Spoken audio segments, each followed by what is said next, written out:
Badajeando la Noticia, donde Pedro Luna y Carlos del Valle del Río hacen de la política su patio de juegos. Un podcast presentado por Sin Sesgo.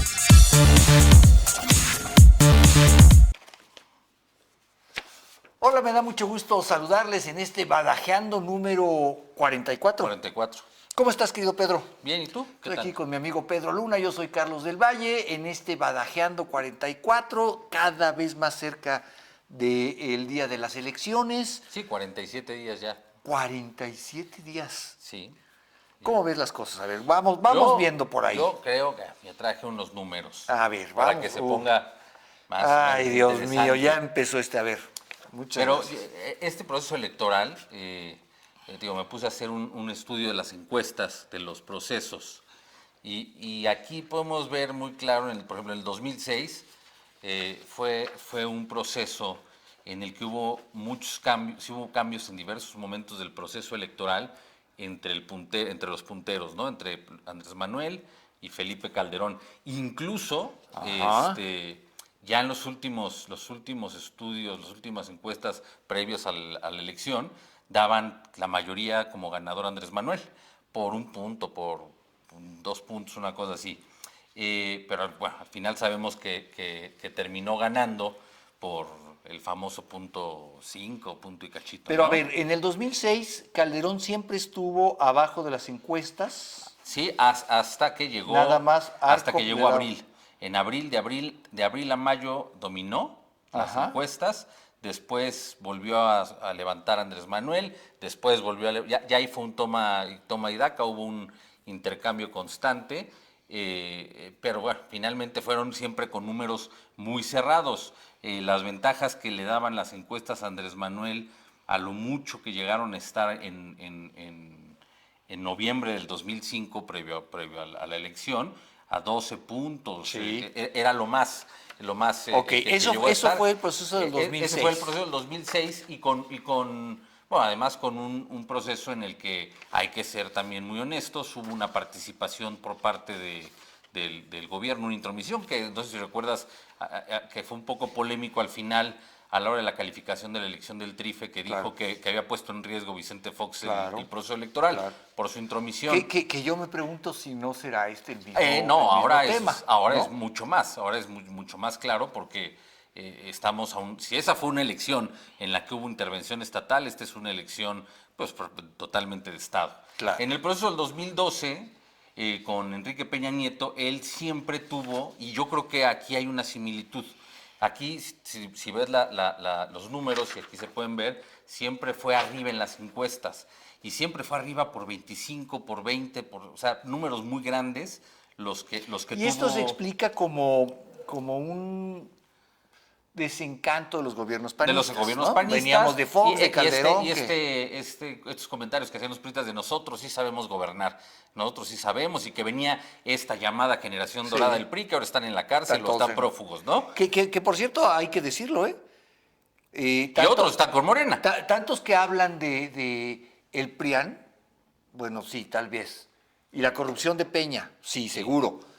Pero Peña metió a gobernadores priistas a la cárcel. Sí. Yo quiero saber dónde están los gobernadores morenistas en la cárcel, protegidos. o los priistas, o los panistas, o lo que sea, ¿no?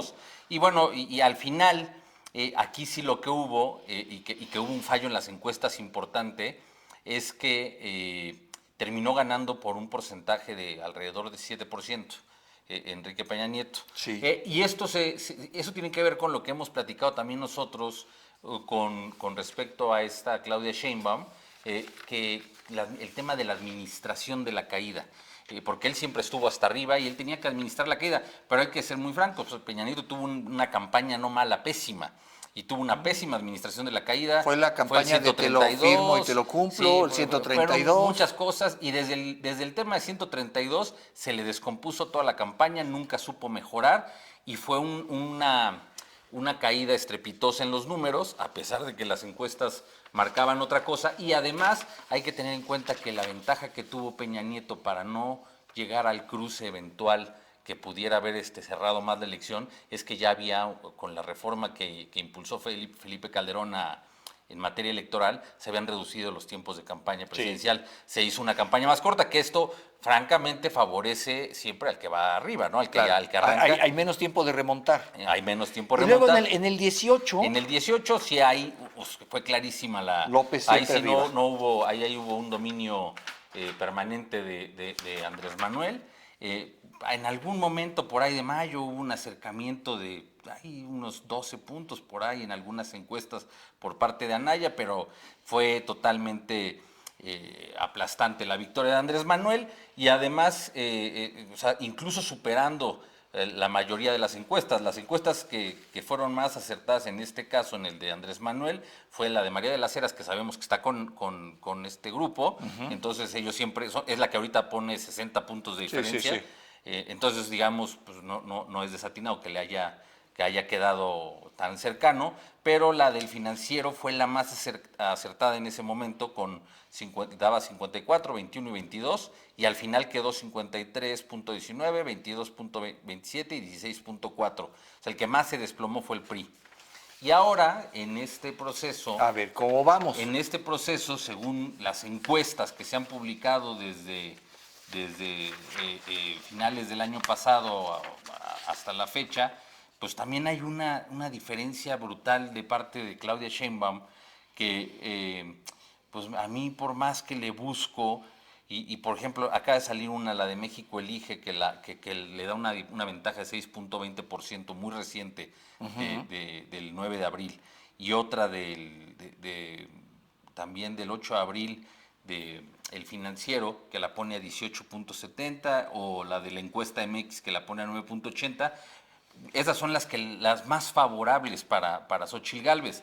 Y en cambio, a favor de... Aquí ya no pones sí lo pusiste en los otros ejercicios y en este no pones, por ejemplo, a Massive Caller. No, porque está como, aquí no lo consideran en estas como sondeos, no nada más son puras encuestadoras. Pero acá sí está. Sí, acá sí estaba. Aquí son puras casas encuestadoras. Massive Caller también es de las que pone mejor ubicada a Xóchitl Gálvez. Pero el hecho es que no hay una sola que le dé... O sea, el hecho es que es preocupante, yo creo que para la campaña de Xóchitl Gálvez, que lo más benéfico que hay es una encuesta que la ponga 6.20 a estas alturas de la campaña. Y si en un ejercicio estadístico quitamos al que más ventaja le da, que son 60%. Sí, o y al 31, por ejemplo, aquí que le da 41, quitemos al de 41 y quitemos al de 6, todas las demás hay una coincidencia, alrededor del 24, 23, 22%. Entonces, esa ventaja a estas alturas del proceso electoral, a 47 días, con una campaña que yo sigo viendo muy desarticulada de Xóchitl Gálvez. Por parte de Claudia Sheinbaum, pues una campaña que no pasa nada, es una campaña que repite, que dice y que sabemos qué va a pasar, pero ha tenido la fortuna, a diferencia de lo que te comentaba de Enrique Peña Nieto, es que no ha tenido ningún problema. No ha tenido algo que realmente la simbre, no ha tenido algo que la saque. Sí, no. Y eso ha hecho que, pues, aunque pueda perder algún porcentaje, sigue caminando cómoda rumbo a la elección. Y a pocos días de la elección, ¿no? Lo que ahora viene es el arranque de las elecciones locales, de las campañas locales, que siempre generan un ruido local y que tienen sus propios intereses. Un poco entonces, Pedro, tu conclusión a estas alturas es que esto está decidido. Sí, yo creo que es ya muy difícil que Xóchitl Gálvez logre alcanzar. Difícilmente. Ya no alcanzar, te diría competir, porque además te digo, la veo en un tema muy desarticulado, se le ve cansada, se le ve muy sola. Sin discurso. Además sin discurso, sin programa de gobierno.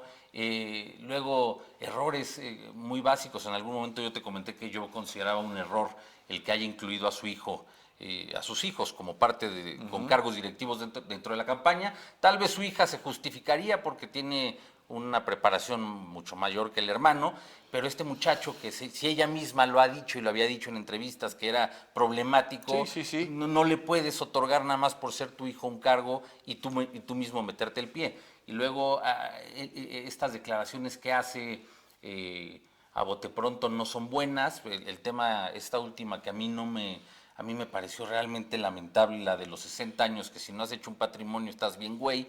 Entonces, en un país en el que muy pocas personas que tienen... hacer un patrimonio está bien difícil. Muy difícil. Entonces, yo creo que, o sea, sí hay un contexto, va dirigido muy claramente a un ataque a Claudia Sheinbaum diciendo no te creo que no tienes nada, pero... Sí, lo articula mal en todo pero caso. está mal articulado. Porque lo que debió haber dicho es que hace 3 años en las declaraciones patrimoniales de Claudia Sheinbaum habían unas propiedades. había 2 departamentos en Coyoacán, una casa en Tlalpan y una casa en Cuernavaca. Sí.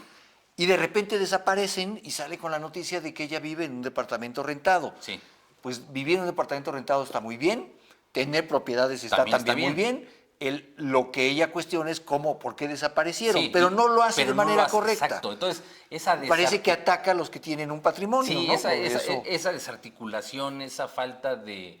Incluso yo la vería con una falta de agilidad para responder en momentos de este tipo de... como las banqueteras, ¿no? Que te van a preguntar cosas que no están dentro de tu... Pero tienes que tener yo pensé que, esa esgrima, ¿no? O sea, a mí me ha decepcionado. Yo creo que para mí ha quedado mucho a deber ella. Lo que yo pude haber esperado. Fíjate, Pedro... Y creo que está quedando como una promesa que no fue. O sea, que no se cumplió. Bueno, puede ser, sin lugar a dudas.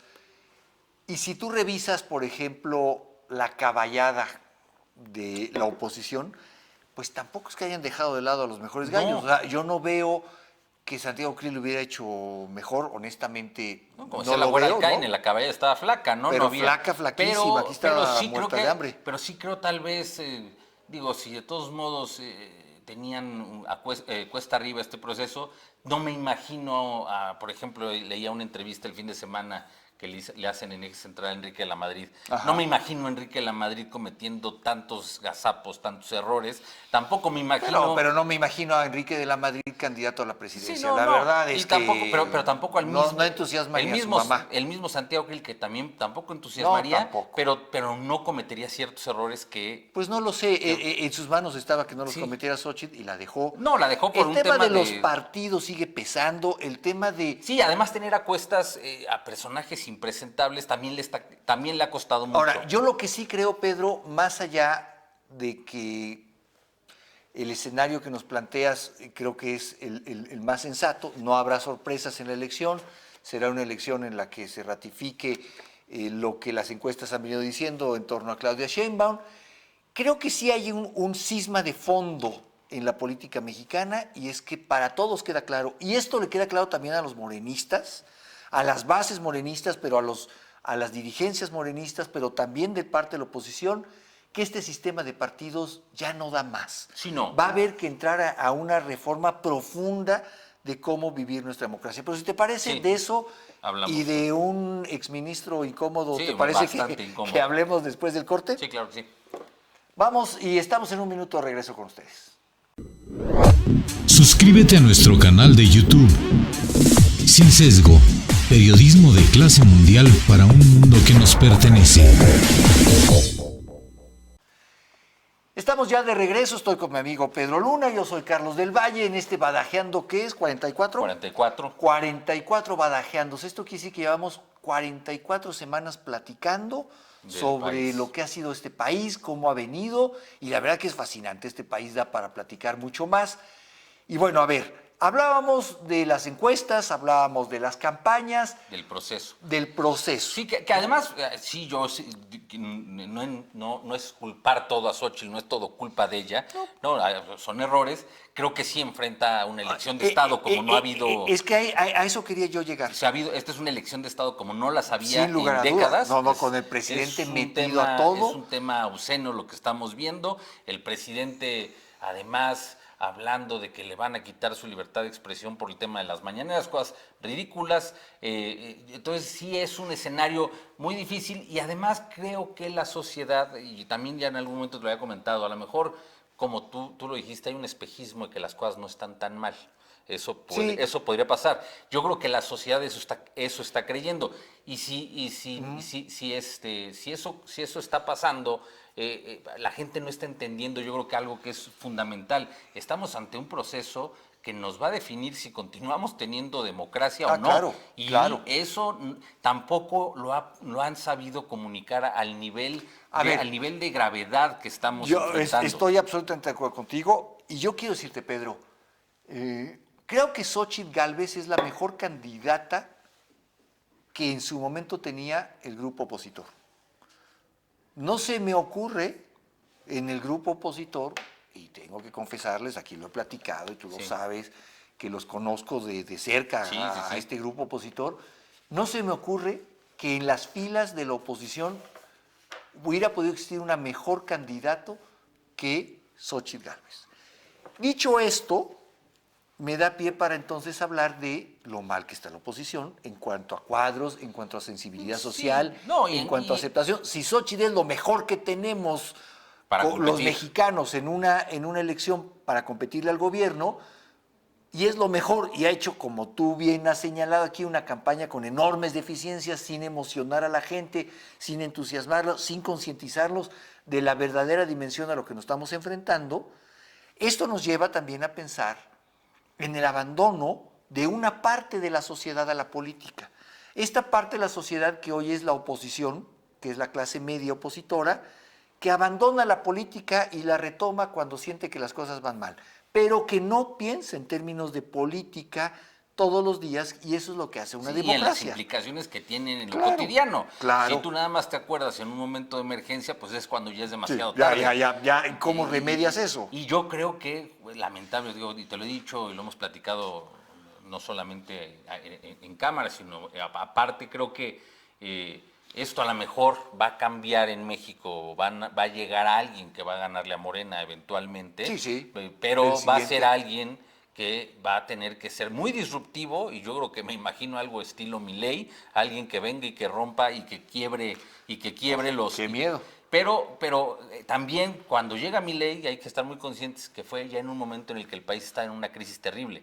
Y eso es el problema. Que, no podemos llegar a ese punto. Que pareciera que necesitamos llegar a una crisis tremenda para que haya un cambio. Aquí también lo hemos platicado, Pedro, tú y yo, lo hemos platicado en Badajeandos.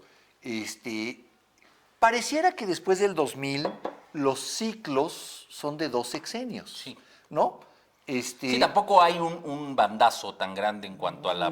No, a mí me parecería que si hoy cambiara toda la oposición, hablaría de un brutal fracaso de la Cuarta T.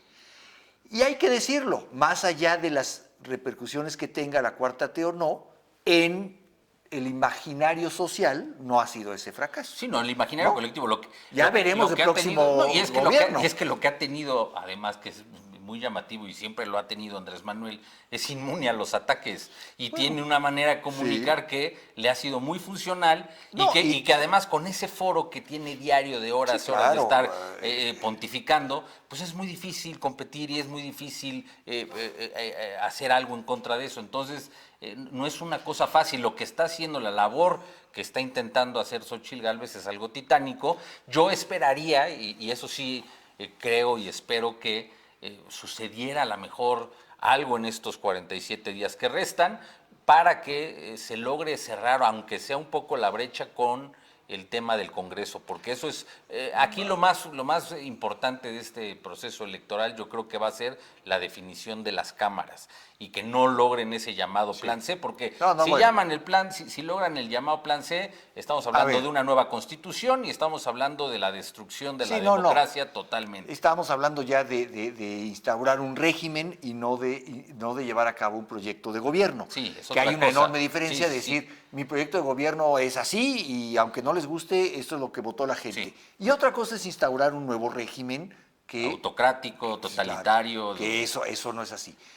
Me gustaría terminar este badajeando, Pedro, sin omitir un tema que justamente tiene que ver con esto de instaurar un nuevo régimen y de supeditar el Poder Judicial al Poder Ejecutivo, y más que al Poder Ejecutivo como como el titular del Estado mexicano y del gobierno mexicano, sino como a los caprichos A de un los presidente. caprichos de un individuo. Y me estoy refiriendo a la novela que hoy estamos viviendo Con de Arturo Arturo Saldívar, que resulta que era un lacayo del presidente, no hay otra manera de decirlo. Que hay que recordar que el que lo dijo y el que, así como así como Marco Cortés expuso su pacto oscuro, el presidente en una conferencia se le ocurrió decir que cuando él tenía un interés de un tema en específico, Le iba hablaba con el ministro y le decía cómo se tenía que hacer las cosas, lo cual es... Y le pedía que interviniera con jueces, con magistrados, con secretarios, ¿no? Después lo quiso matizar que cuando solo eran asuntos de Estado, pero de todos modos Pero no hay justificación. no, y porque además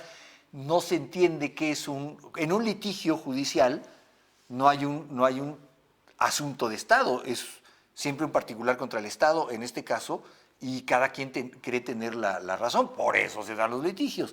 Terrible lo que se destapa con todo esto, y viene con la ministra Piña, la ministra presidenta de la Suprema Corte, que ordena una investigación exhaustiva del actuar profesional, del actuar jurídico y de las finanzas del exministro Y de su Saldívar. grupo, Y de su grupo. y de un grupo importante. Y ahí se van a destapar unas cloacas que Y no te entonces ahora platico. se hace el ofendido, él que es además el gran constructor de la reforma judicial que va a presentar Claro, el presidente, él es una eminencia, y dice además con un descaro y con un cinismo, declara que pues no importa porque no tiene la Suprema Corte de Justicia la facultad para sancionarlo. Así que esto es un tema de persecución política en contra de la 4T, es una revancha de los conservadores porque ya no saben qué hacer.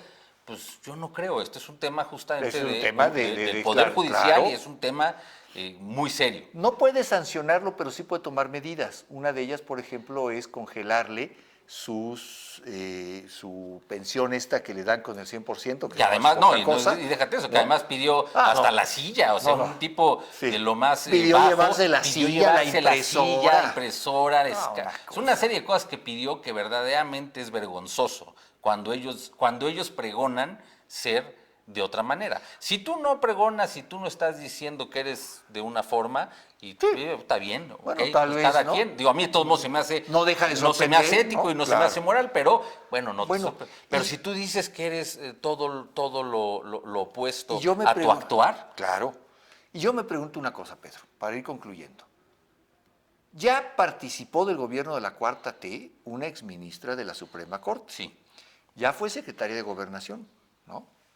Ya es senadora de Morena. ¿Y dónde está? Porque no dice esta boca es mía. No solamente no dice esta boca es mía, sino que votó en contra de estas resoluciones por los fideicomisos y demás del Poder Judicial, votó en contra y dijo, no. Dijo, yo fui del Poder Judicial y no puedo afectar a los trabajadores del Poder Judicial. ¿No sería interesante hoy que ella abriera la boca y dijera qué está pasando? Sí, claro.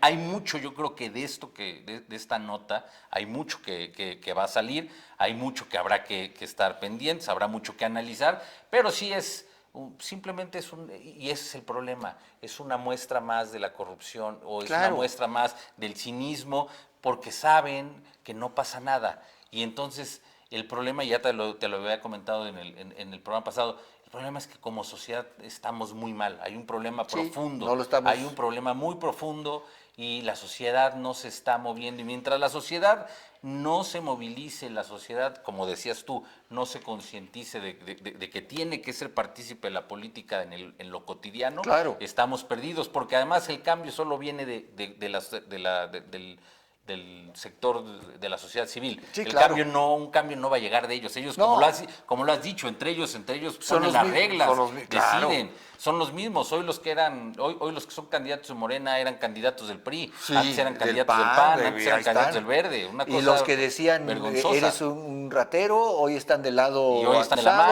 de la mano y se olvidan de eso. Para concluir, Pedro, no sé si estés de acuerdo conmigo. Yo siempre he creído que la 4T comienza el próximo gobierno.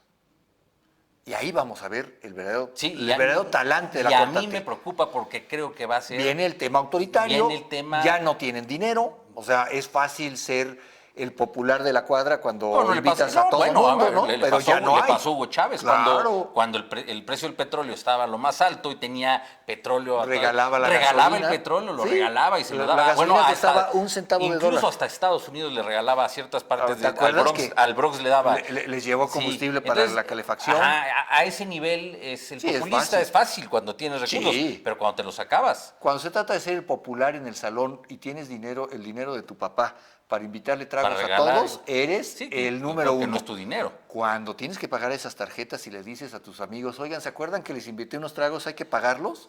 Se acabó la popularidad. La cuarta T empieza el próximo gobierno, porque ahí tendremos que hacer reforma fiscal, tendremos... Pero Vamos a ver. va a ser muy interesante ver ese tema porque viene un grupo que ya no son políticos. Estos que vienen son parte de una secta, son parte de seguidores de un líder. Es un tema dogmático. Se y pone entonces difícil. es un tema que va a poner y vamos a tener que lamentablemente, como yo te digo, enfrentar un problema en muchos temas, pero yo creo que el principal van a ser las libertades. Estamos en el riesgo de perder muchas libertades y Estoy de acuerdo. y eso pasa por dar por sentado Sí. lo que costó tanto trabajo. Así es. Pues la primera libertad que ya perdimos aquí es la de seguir hablando porque Sí. se nos acabó el tiempo, pero ya seguiremos aquí embadajeando, que nadie nos calla, que nadie nos dice qué hay que decir. Y yo le agradezco mucho que usted nos acompañe, 44 semanas platicando este país y créame, vamos a seguir hablando de esto, así que yo le agradezco mucho. Nos vemos en la siguiente, yo soy Carlos del Valle. Yo soy Pedro Luna. Hasta luego. Adiós.